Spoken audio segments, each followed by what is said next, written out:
Welcome everybody to the Boswell Book Company virtual event series.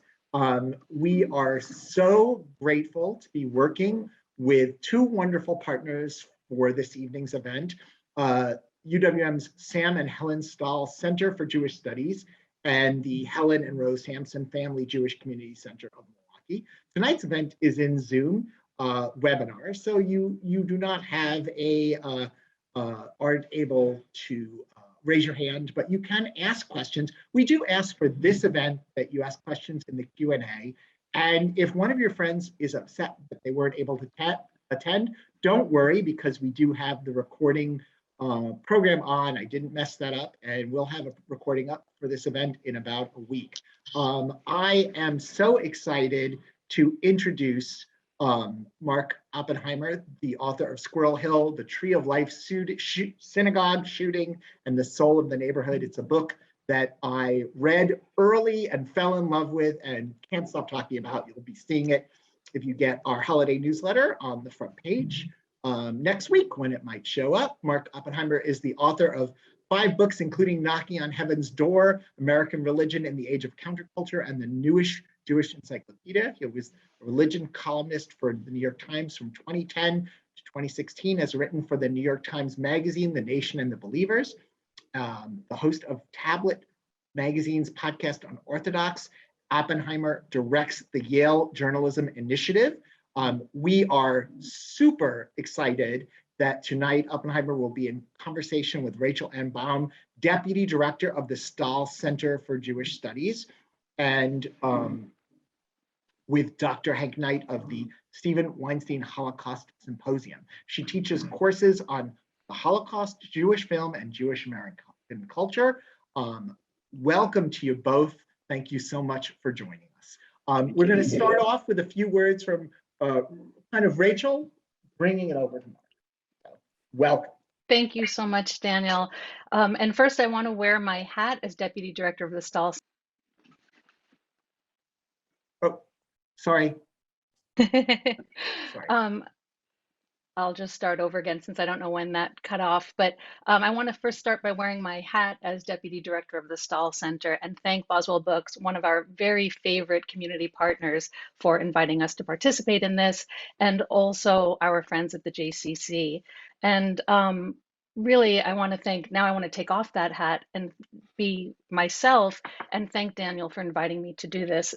This is just a beautiful book, and I really was just so grateful to have had the opportunity to read it, and even more so to be in conversation with its author. You know, and I wanted to start first just by saying that, you know, I shed many tears in this throughout this book. I mean, I would think I would pull it together for a few pages and then more would come, but they were not necessarily sad tears. Like, they were really tears about the beauty of humanity. And that in and of itself, just having that connection felt like such a gift. So I wanted to start by asking you, was it clear to you from the very beginning that you would go to Squirrel Hill, or did it take you some time to decide? Well, Professor, thank you, and Daniel as well, and Boswell Books, and so good to be with all of you, even just virtually, and I'm touched by the kind words about the book. I'll tell you the story of how I decided to write the book. It's very clear to me. I remember where I was. It was the morning of October 27th, 2018, when the Tree of Life Synagogue shooting happened. And of course, as many of you will know, there were 11 Jews killed that morning. There were 22 people in the Tree of Life building. The Tree of Life building housed the Tree of Life congregation, a historically conservative Jewish synagogue, and then two tenant congregations, Dor Chadash and New Light. And each of those congregations lost members that day. Each of those congregations had members who were among the dead, among the 11 killed. There were 22 people inside. 11 got out alive and 11 died. And it was the greatest sort of one-time slaughter of Jews in American history since before or after the founding of the country. And that morning, I was in Newton, Massachusetts, outside of Boston, with my eldest daughter, who at the time was 11 years old, I want to say, 12, I forget. But she was attending the bat mitzvah of a summer camp friend of hers. We had driven up 2 hours from her home in Connecticut to take her to this bat mitzvah. And we'd been inside the synagogue there from about 10 in the morning until 1 in the afternoon. I'm sure people had phones on inside the synagogue. It was bat mitzvah. It was very crowded. Not everyone there was particularly observant. So although we don't take our phones into synagogue on the Sabbath, I'm sure plenty of people did. And yet somehow, even though surely people knew about what had happened, the word had not spread. Nobody at my table during lunch said anything about it. That might have been out of respect for the bat mitzvah girl. And the Jewish tradition is that when you have a joyous occasion and a sad occasion, that the joyous occasion takes precedent. That's in the Talmud. There's a story in the Talmud about the crossroads where a funeral procession and a wedding procession meet, and who goes first. And the rabbis say that the funeral procession should yield to the wedding procession, that we put joy ahead of grieving, which is also why we suspend mourning on the Sabbath, why Shiva doesn't go over Saturdays. So, but in any event, nobody had talked about it. And so we got back out to our car at about 1 o'clock. And there I did open up my phone and expecting a text message from my wife or something. And I saw message after message. Are you going to Pittsburgh? Did you hear about Pittsburgh? Do you know anyone in Pittsburgh? And I was, of course, baffled because, I've had a phone since a mobile phone since about the year 2000, and nobody's ever texted me about Pittsburgh. And here were all these Pittsburgh texts. And then I quickly realized by reading on that there had been a synagogue shooting and that it was in Squirrel Hill. And the Squirrel Hill neighborhood of Pittsburgh is an old, historically stable Jewish neighborhood. It's had a substantial Jewish minority since World War I, which is about the time that the neighborhood was settled. And the Jews were among the people who first moved into this newly settled neighborhood in the east end of Pittsburgh. And so I knew that there was something special about, there was a kind of special irony about this shooting coming to a neighborhood like Squirrel Hill, which had historically been such a safe space and a safe place for American Jews. But the other thing, of course, was that my dad is from Squirrel Hill, and so was his dad, and so was his dad. There are 5 generations of Oppenheimers who lived in Pittsburgh, and 3 of them had the most recent 3 generations, really since the time Squirrel Hill was founded, had all been from Squirrel Hill. So I had a personal connection to it. I had a kind of historical, I knew from my scholarly research and my studies in American Judaism that Squirrel Hill was important. And then, of course, I've always been very interested in religious questions of religion and faith and community. So the opportunity to study this neighborhood and to see how a profoundly spiritual neighborhood with deep American roots, and also a lot of multi-generational families who I knew would support each other and come together, to see how that neighborhood handled something that's become all too common, whether they'd have an uncommon way to handle the common experience of a mass killing in America, struck me as a very interesting project. And I started on it almost right away. Well, and that question of the tension between common and uncommon really runs throughout your book, in that while I was reading, in so many ways, Squirrel Hill could be anywhere in America, in that it has its cast of characters and its personalities and people who are close, and it really is a neighborhood. But also, your book really details how different it is, like what a special place it is. And I'm wondering if you could talk a little bit about that difference. Like, what is it that makes Squirrel Hill so different from other communities? Right. Well, the truth is there aren't a lot of neighborhoods left like it. For one thing, most neighborhoods turn over in ethnic and socioeconomic character pretty regularly with the generations. This is natural and to be expected. All people of all races, and whether immigrant or old stock, typically want to leave the neighborhoods they grew up in when they make more money. And the American way for Black people, white people, Jews, Gentiles, you name it, is that if you grew up in an apartment building, you want a house. And if you grew up in a small house, you want a bigger house. And this is very American. We like expanding into, we like, being able to stretch our arms and put 3 cars in the garage and so forth and so on. And so in most places, the neighborhood that was the Jewish neighborhood in 1920, let's say, was not the Jewish neighborhood by 1960 and had turned over yet again by the year 2000. So the Detroit Jewish community has moved 3 times, and that's also what one hears about, say, the Cleveland Jewish community. The Philadelphia Jewish community has moved at least twice, and probably 3 times, broadly speaking. And what's interesting is the Pittsburgh Jewish community hasn't. There's been definitely some spread into other neighborhoods in the east end of Pittsburgh, but really the ones very adjacent to Squirrel Hill and the ones still within the city limits. And yes, a lot of Jews have moved to the suburbs, but what's amazing is how many Jews haven't moved to the suburbs and have stayed. So the fact that you have this kind of multi-generational continuity, that I could buy shoes today at Little's Shoes on Forbes Avenue, which is exactly where my dad bought shoes in 1950, is a pretty remarkable thing. And of course, this yields tremendous benefits if you're suffering, because you have people around you who've known not only you, but their parents knew your parents. There's just a kind of a web of love and historical memory that you kind of can fall into. The other thing is that Squirrel Hill is, I mean, I've studied a lot of neighborhoods, and geographically speaking, there are few that are as beautifully constructed to bring people together as Squirrel Hill. This is a neighborhood that's, I think, about, depending on how you draw the map, at most 3 square miles. But the business and shopping district of Forbes and Murray not only has all the shops you could want, but it also has the Jewish Community Center, the synagogues, at least a couple churches, the public library, the post office, the main supermarket, the public schools. I mean, literally, you can lead your entire life within about a 10-minute walk. And so what that means is that after something terrible happens, even if you are inclined to want to retreat into your own space to grieve, you still are forced by the kind of topography of the neighborhood into bumping into other people and getting hugs, to put it very simply. And that's tremendously important for human flourishing. Well, and offers me actually a way of thinking about your book because, in a walkable community, you're running into people and you're learning about their day and you're learning about them. And in Yeah. many ways, that's exactly what your book lets the reader do, that you're kind of introducing us to a variety of people that we get to walk around the neighborhood in a sense. And I really wanted to be sure that we spent some time talking about some of the people so that everyone I'd who love was to. watching, right, would get a sense. And I wanted to start with Greg Zanis, who is so interesting. And again, I'll let you speak about him, but I want to preface this by saying I so appreciate the way you allow the reader to see the complexity of people, that you don't turn people into, uh, stick figures, that you really get to see them in their richness.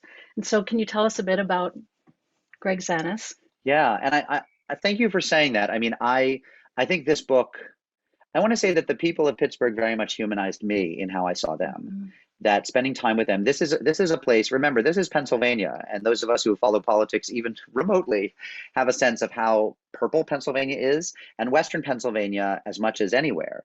I mean, Greater Pittsburgh is one of the most politically complicated places in the world, I would say. I think one can claim that. Remember, it's also within spitting distance of Ohio, which of course is a red state at this point, and West Virginia, which is a historically kind of unionized, populist, but now heavily Republican coal state.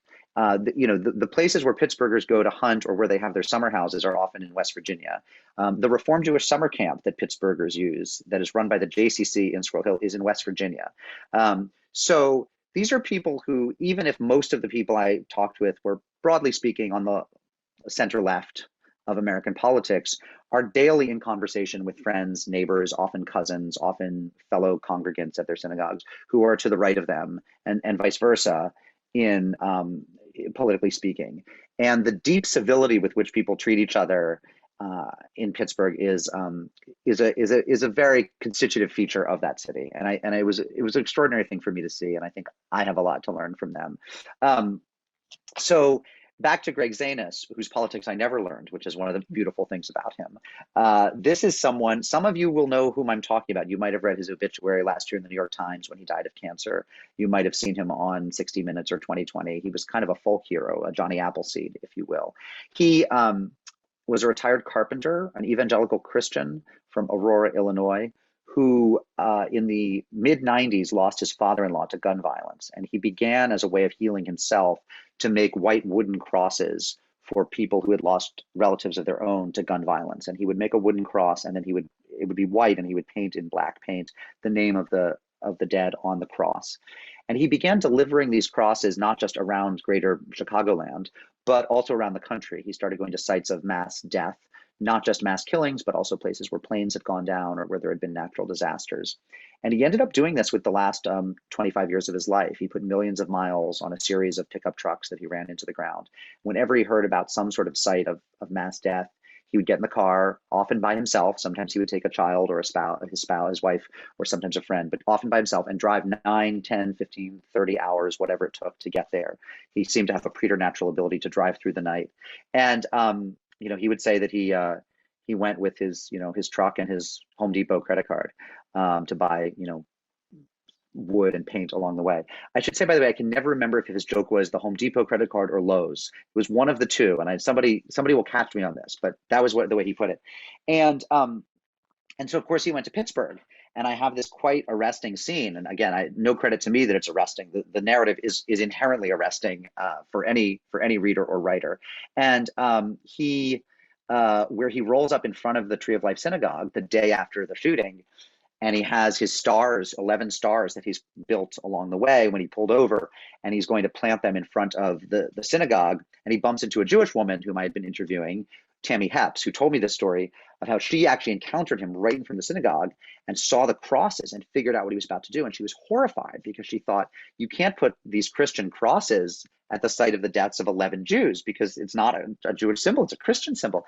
And then she looked in and saw that he had 11 six-pointed stars of David, Jewish stars. And she realized what he was going to do was affix the stars to the on the either side of the cross, and turn it into a Jewish symbol, which is what he did. And she ended up helping him with the names of the victims so he could properly paint the names of the 11 dead on the wooden structures. And they became these kind of iconic symbols of the 11 dead that you can still actually see. They're inside the building now, but you can look through glass doors and see them. I was there last week and saw them. But the thing I want to say about Greg Zanis is not only did he know to give the Jewish dead stars of David instead of Christian crosses, but he had a list of appropriate symbols for 2 or 3 dozen groups. He knew he had a symbol for Sikhs and a crescent moon for Muslims and something else for this group or that group, Eastern Orthodox, who of course have a different cross. And, I have a friend who's Huguenot, and I remember that she used to wear a Huguenot cross, which is constructed a little bit differently as well. And he even had a symbol for atheists, and I forget what it was, but there's apparently something that committed atheists and agnostics wear on their lapel or on a necklace, and he knew that too.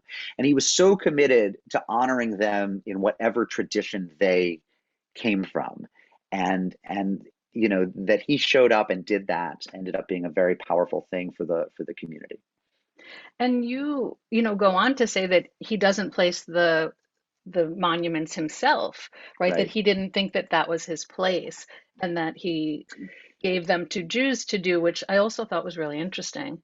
Yeah, and it's funny, when I was interviewing him, he was already dying when I talked to him on the phone, but he was quite vigorous on the phone, and he said to me something like, he was trying to explain to me that he handed them off to some Orthodox Jews to put, and he was very shy. He didn't want to sound like he was stereotyping. He said, well, I saw a couple guys walking up who looked, I don't know, how do you want to put it? They looked kind of like maybe they kind of look Jewish. Don't take that the wrong way. And I was like, Greg, I understand what you're saying. I mean, they were in black hats, they had payas, they had yarmulkes. Like, I get it. You spotted them as Jews.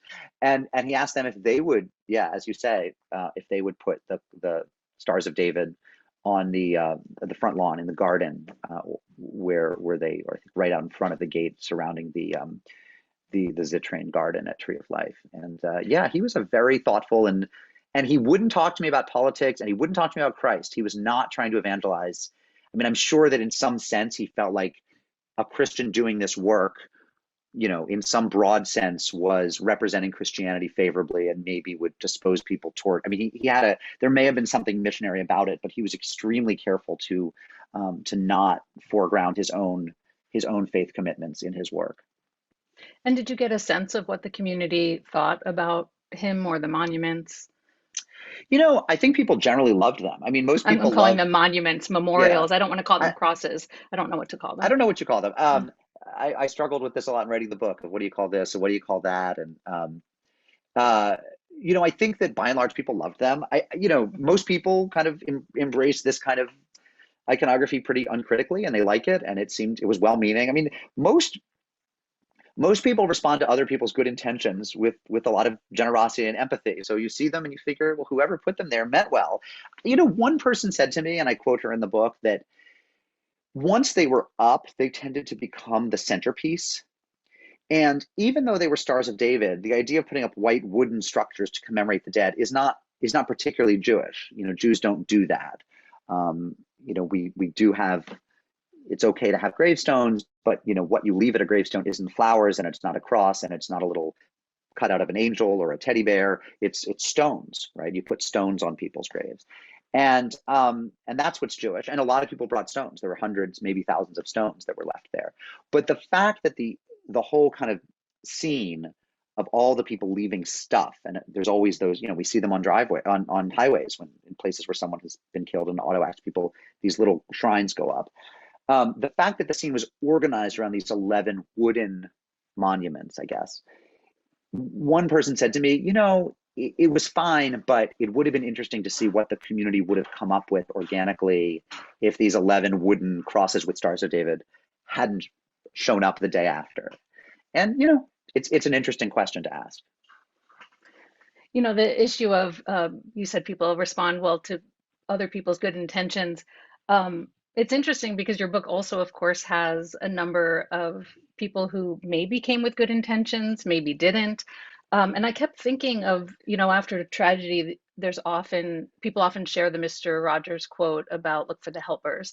And, Fred Rogers, of course, as you well know, was a longtime resident of Squirrel Hill. And so I kept thinking about that as I was reading and thinking about, again, the complexity that you bring to it, that you do show us the helpers, but you also show us a number of people who came and did not help that much, and you even refer to them as trauma tourists, which I was kind of shocked by that people would do that, and maybe that's my own naivete. Can you speak a little bit about some of these other people? If it's your own naivete, I share it. Would never occur to me.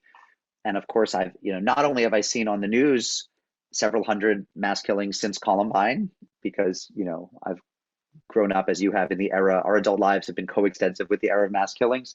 But I live 20 miles from Sandy Hook. I mean, I certainly could have gone and paid respects there, but it wouldn't occur to me to. It wouldn't occur to me that I had any role there, any place there. And yes, there was this community of people. Trauma tourist was not my term. Someone in the Jewish community in Pittsburgh gave it to me, but I loved it. I'm glad to publicize it. Of these people who like showing up.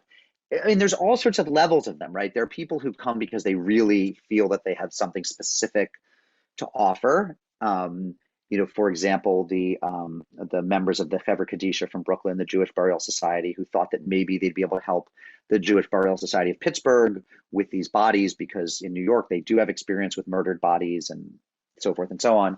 But it turns out they weren't needed, and they actually were a little bit pushy and insisted they must know better because they were from New York, and that's an interesting moment in the book. But there are, and then there are people who show up who they're not terribly obtrusive, but nor are they particularly necessary. The Baptist minister from Florida who shows up to pray with people outside the synagogue. I mean, was there anyone outside the synagogue who was craving a Baptist minister from Florida? Well, you know what? Jew, Gentile, whatever, there were plenty of local clergy who were there to pray with if what you wanted was a clergy person to pray with. And then there were people, and this is quite tricky and painful to think about, there were the extremely well-meaning Jews from around, let's say, the Northeast, who wanted to come and felt they ought to come. And it is Jewish to go to shivas and funerals that aren't necessarily of someone close to you. That's fine. But, if you're coming in with 20 yeshiva students from a high school in Brooklyn, none of whom know anyone in Pittsburgh, and who then need to be lodged and need kosher food and will want to know where to get to worship services 3 times a day, you're actually putting a real burden. You're taxing the locals, who of course are going to want to show hospitality, but really need to be using their energies to grieve and to help other people in Pittsburgh. And so eventually the Orthodox community in particular started telling people, don't come, stay away. When people would come and say, where can we come? How can we help? They would say, right now you can't help. There's nothing we need from you. We're fine. Thank you, but no thank you. And that's a whole world of thinking about it that I hadn't done. I mean, I personally learned so much hearing these stories because I would have thought, sure, anyone showing up, that's what could be better. But actually, no, you really need to stop and think, what does the community need from me or want from me? And what can I give? And in what way would I just be serving my own needs, my own morbid curiosity, or my own narcissism, or my own sort of unspent generosity by showing up? Yeah, that's really interesting, and I think is interesting for all of us to ponder when is it about us and when is it about the people that we're trying to be with. I also wanted to ask you about the Jewish community itself. One of the moments that brought tears to my eyes was when you described the Orthodox men walking behind the hearse and then being joined by non-Orthodox men, that people, I don't even remember the Yeah, gender, but yeah. that this wasn't their practice, but they were literally standing together. And, as you describe it, that wasn't uncommon in Squirrel Hill, that you would have different denominations of Judaism, of Jews, Mhm. working together and being together. Again, unfortunately, that's not always that common. Is there some reason for that Squirrel Hill You was able know, to pull that off? I all I can say, it isn't that common. It was extraordinary. I wish there were more of it. I mean, this is not a book with a huge agenda. I'm not prescribing anything for people or for Jewish communities, for Americans, except in a broad sense that obviously being nice to people and working together is good. And I think that close-knit neighborhoods are good. That's not a terribly profound insight, but there you are. Why do they have so much of that in Squirrel Hill? Again, I think it so happens to be the multi-generational home of many denominations Mhm. of Judaism. I mean, it's not just where the Orthodox settled, although it is, but it's also where Reform Judaism was more or less invented, with the Pittsburgh Platform in 1885 or so, which met in Pittsburgh. And, some drafted, I mean, the old classical Reform temple, Rodef Shalom, was kind of is one of the original Reform temples in America. Rodef Shalom is technically in the Shady Side neighborhood. It's across the street from the, northwest edge of Squirrel Hill, but it's seconds away. It's in the east end of Pittsburgh. And so you have historical roots of Orthodoxy, of Chabad, of a kind of ultra-Orthodox, your Haredi Judaism, as well as Reform Judaism. You have two very strong conservative, I would say one very strong and other, long-lasting conservative synagogues. You have a renewal and kind of New Age Jewish component. So it's just been where all the Jews have been. And again, that's not true. You look at a place like New York City, where the Orthodox have separated out into a couple, of the boroughs and particular neighborhoods within the boroughs. And, there are secular Jews nearby, but the groups don't tend to interact very much because, of course, they're all surrounded by hundreds of thousands of Gentiles, and they kind of get lost unless they make a point of seeing each other.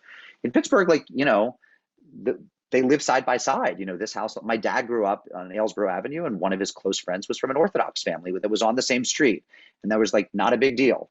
And that's just pretty unusual in American Jewry. So nobody Mhm. fully understands, what I say about Squirrel Hill and its special history of Jewish, both interdenominational cooperation, longevity, and stability. What I say about it is everyone has a theory, which means that nobody really knows.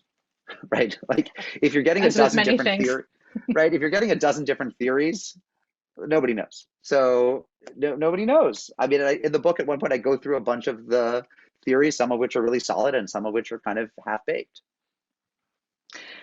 I see a question in the Q&A, and that reminds me that I want to encourage all of you, if you have questions, please put them in. I will switch and start asking those questions soon, but I'm going to selfishly ask a few more of my own questions. And just while we're on Awesome. religion, um, I was interested in when you describe the process of the Jewish Federation allocating money afterwards, of all of this money came in and they had to decide where it would go. And you describe, let me get the name correct, the president of the Federation, Merrill Ainsman, saying that the committee was doing God's work. And I was really struck by that because it, again, offered me a window into thinking about that your book is so interesting because it's very grounded in very practical concerns that people had to decide and the things that people had to do. But a number of the people in your book talk about this spiritual element.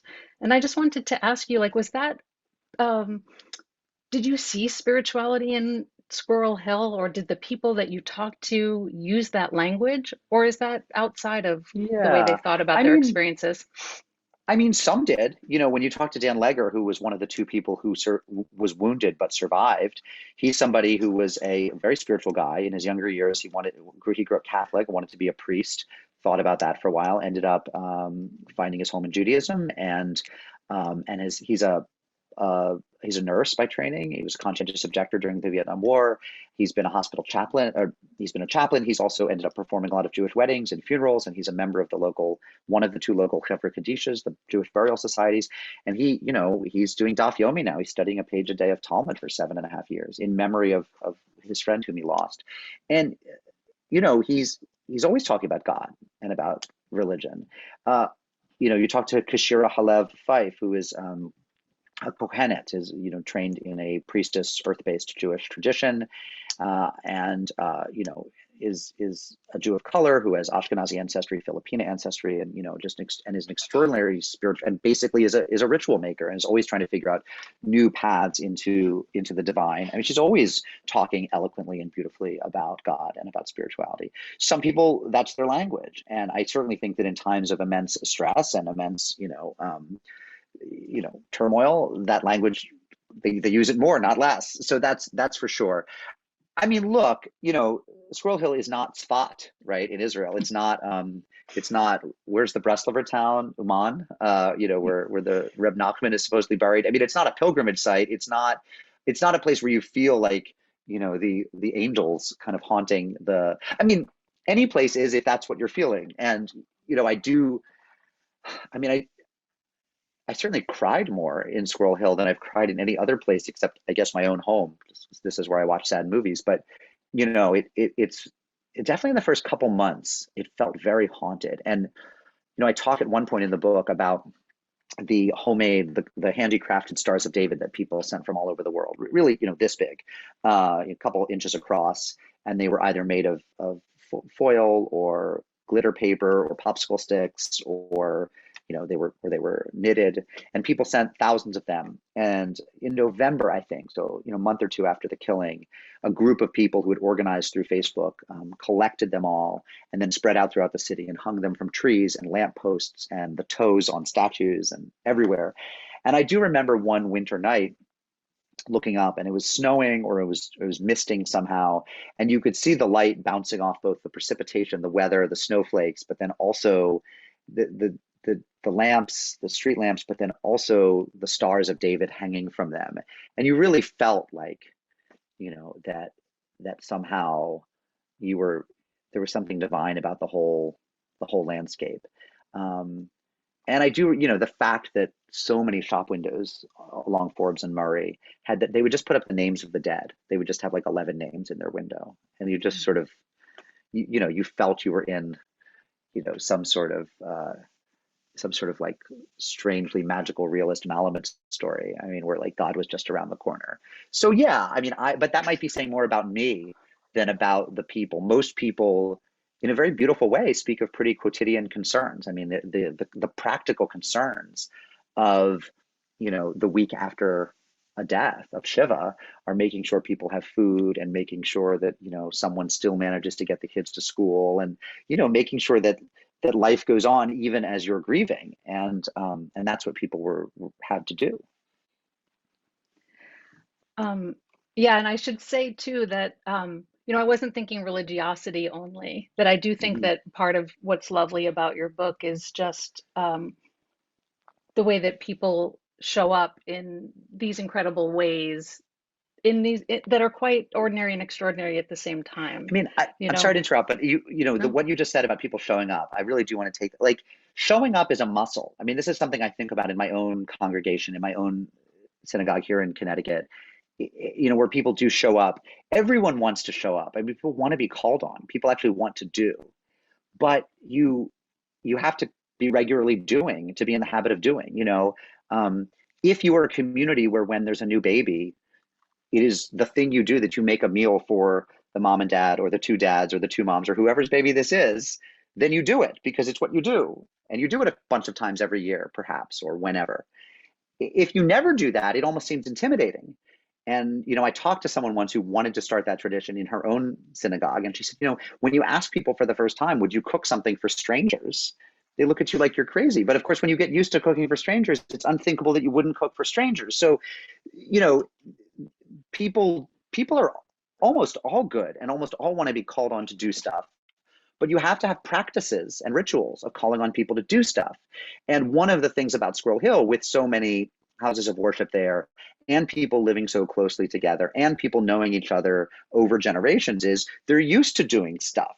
Doesn't mean they're better than we are, doesn't mean they're worse, but they have habits, they have good habits. And I think that is definitely something that I kept on taking away from it when I would fly home at the end of a day or a couple days of reporting. From the chat, somebody has asked, can you share one story that did not end up in the book? Yeah, sure. It's not a specific story, but I think all the time about the fact that there's hardly any Jerry Rabinowitz in the book.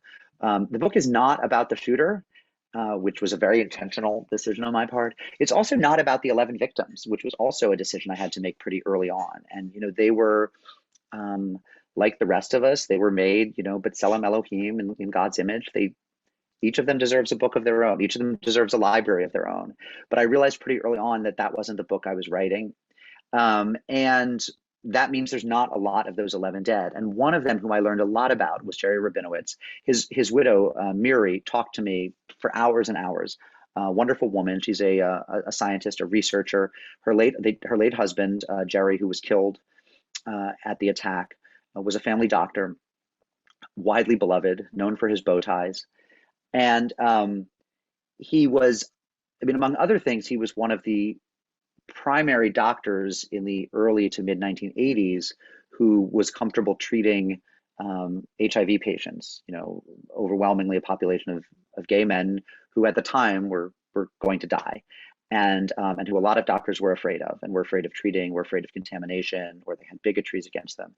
And everyone said about Jerry, including members of that community whom I spoke with, that he was angelic in how he cared for them. And that's in the book. There's a page or two, but I really felt like it's just, given how much stories about him not weighed on me, that makes it sound bad, like lifted me up, right, levitated me during my reporting, and how many people would mention Jerry, and people you'd see who were now wearing bow ties. Some people took to wearing bow ties in his honor, and so you didn't know if you were walking down the street in Squirrel Hill and saw someone in bow tie. Probably they're just bow tie people, but you'd think, I wonder if it's someone who knew Jerry. And then, he gets like a page and a half in the book. And Miri, who talked so much with so many memories, and who herself was so thoughtful and interesting on so many topics, is like not in the book at all. And that just, I guess I would just say that sort of stands in for, that's metonymy for the 11 dead who aren't really much in the book. Yeah, I can feel the weight of that responsibility, but also that your obvious how much it meant to you to get to have that time, and how meaningful it was. Two comments from the chat. One from a former person from Pittsburgh, just who wants to thank you for the book, and said that it made them proud of Pittsburgh's response to the tragedy. And another who said, is this partly a story about atrocity happening on a scale that people can respond to, as compared with the pandemic and other situations in which, for those not immediately affected, death is massive, and for many, unsituated and anonymous? Like, is there something that people, I think this gets to that point that you were raising, that people know how to show up, in a sense, for this? Well, first of all, let me say to the first commenter, the person from Pittsburgh, nice to meet you. Thank you. I often joke that my new superpower is bringing out Pittsburghers wherever I go. I've given talks where 5 people out of 20 in the audience are from Pittsburgh, and didn't necessarily, and are neighbors in the town where I'm talking, and didn't actually know that they'd both grown up in Pittsburgh, even though they know each other.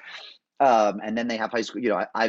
I've brought together impromptu high school, even junior high reunions. So I enjoy this superpower of bringing out the Pittsburgh diaspora wherever I go. And of course, it makes me incredibly happy.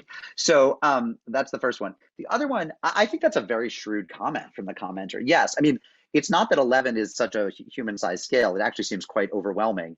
And yet it is manageable in a sense that 100,000 deaths or 5 million, 5 to 6 million are not. And of course, I mean, we all, to get through our day, have to shut out awareness of extraordinary levels of atrocity that we can't do anything about and that is out of sight.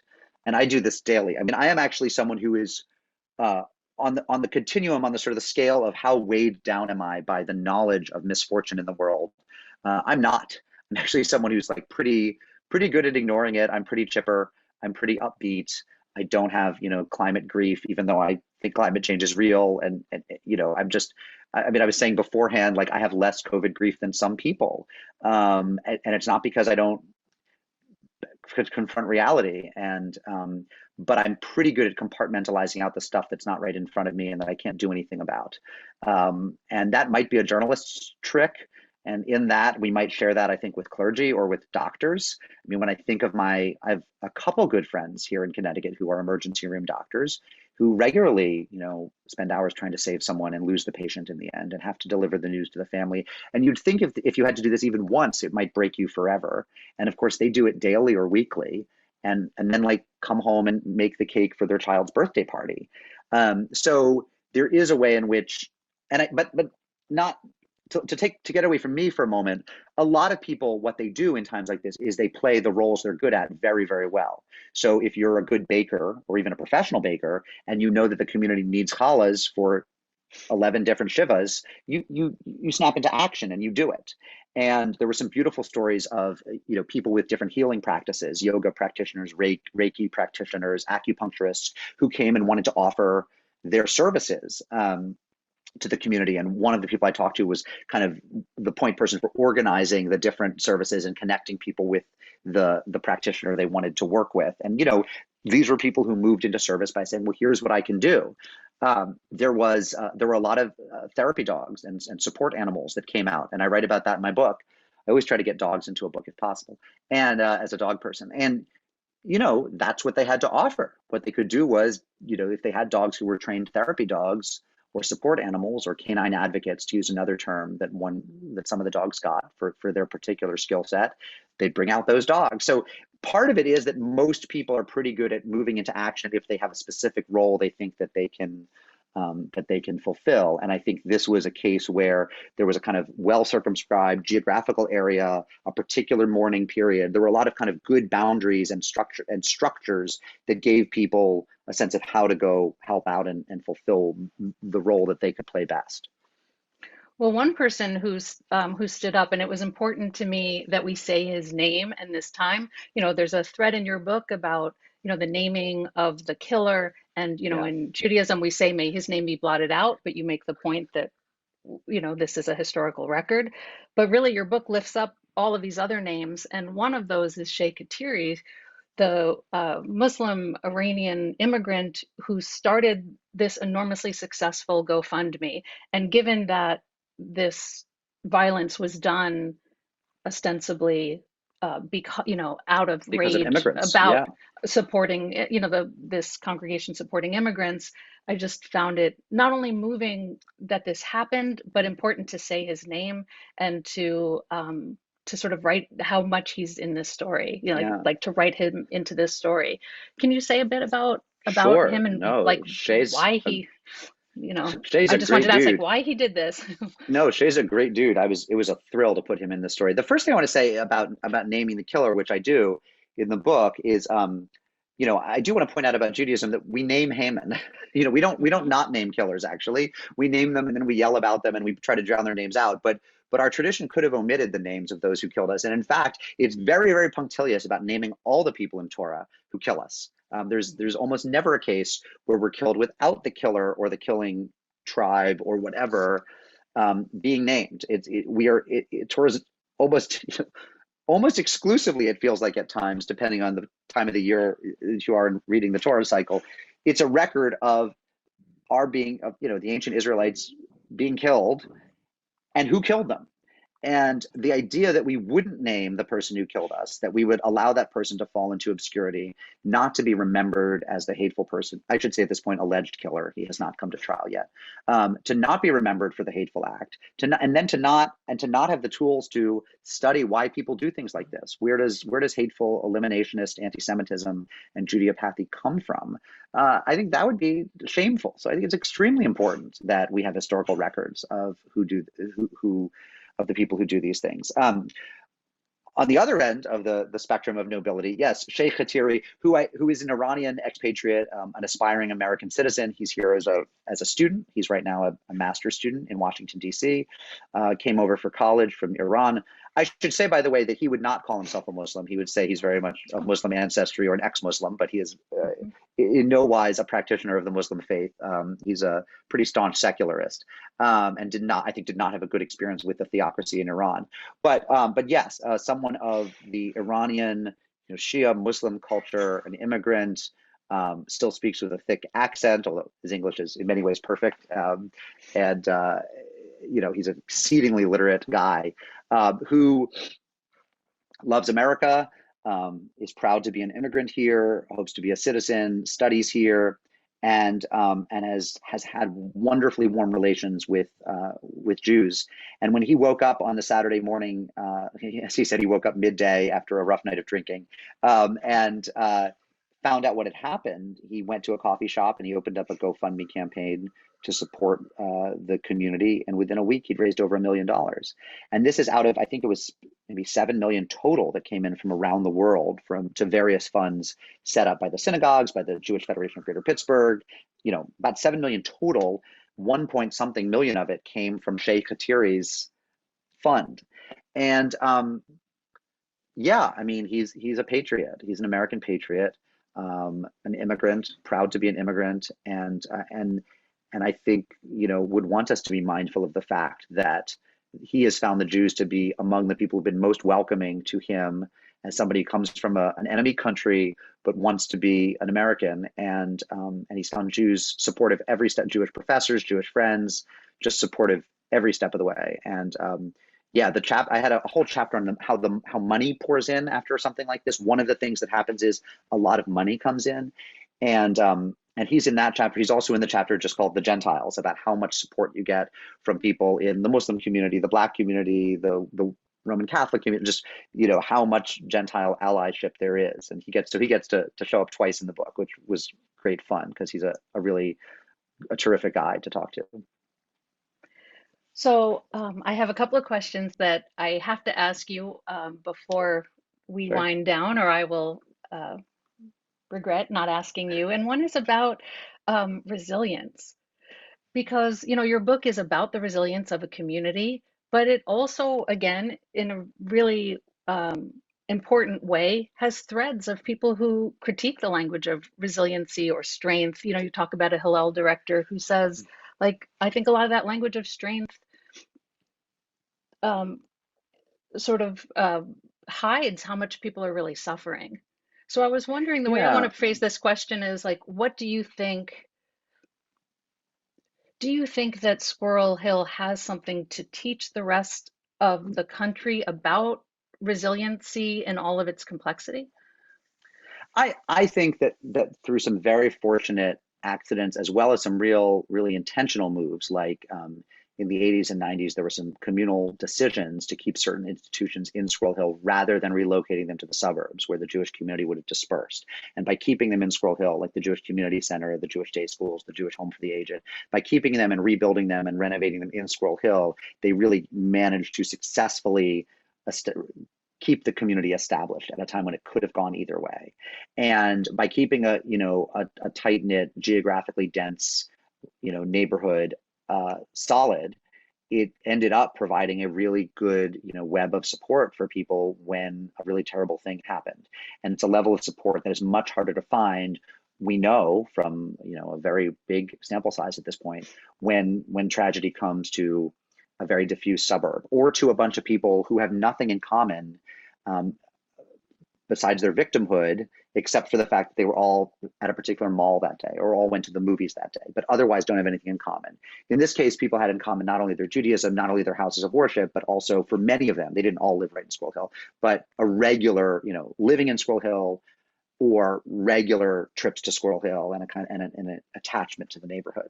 And most of them did live right there in Squirrel Hill. So I do think that we have that to learn it. And it's really a lesson about both urban design and urbanism, but also about neighborhood and about the virtues of staying, about not being peripatetic, not always being on the move, that there's more to life than kind of looking for the right, property tax mill rate or the right, plot of land. And so, I mean, there's reason that a lot of people leave Squirrel Hill and move back. And I talked to a number of people who had done that. In terms of, but to get, I think, to in some ways the heart of your question, the language of resilience, trauma, grief, what I want to say about it, and again, this is what I've learned from the people who talk to me. I didn't come in with preconceptions about this, or, again, this also isn't my grief. I should be clear. I grew up in Western Massachusetts and I'm from Connecticut and I'm a reporter, and it was an honor to go do this story, but these weren't my 11 friends or, fellow citizens of Pittsburgh who died. So it's not for me to say, but what I was hearing time and again from people is that there is no one script, and that the mistake we can make for people who are who feel very seen by the rhetoric of trauma and PTSD and grief, and by the kind of therapeutic industrial complex of therapists and support groups and all that. There are many people who feel very seen by that and who feel very supported by that, and they should get that. There are also people who want no part of that, and they feel that it invades their privacy, and they don't want to talk to a bunch of people whom they want to be with their old friends from high school or their coworkers or their children, and not with fellow victims, family members or something, whatever the kind of, there were a number of different grief groups that met that had different designations of who could come, which concentric circle you had to be from. And similarly, along a different axis, there are people who feel that it really helps their healing to see signage and logos and Pittsburgh Strong and, Never Forget and the 11 names. There are people for whom symbolism and iconography is really empowering. And there are people whose response was like, give me a break. Like, let's get back to what would really be healthy is to get back to normal and to stop talking about it, or to stop seeing signage everywhere, or to stop talking about how strong we are, because that's not the word I feel. And, so everyone's different. And what's interesting is the number of people at memorial events naturally goes down every year. For the people who keep going, and there was one this past October 27th, it's a small group of people showed up.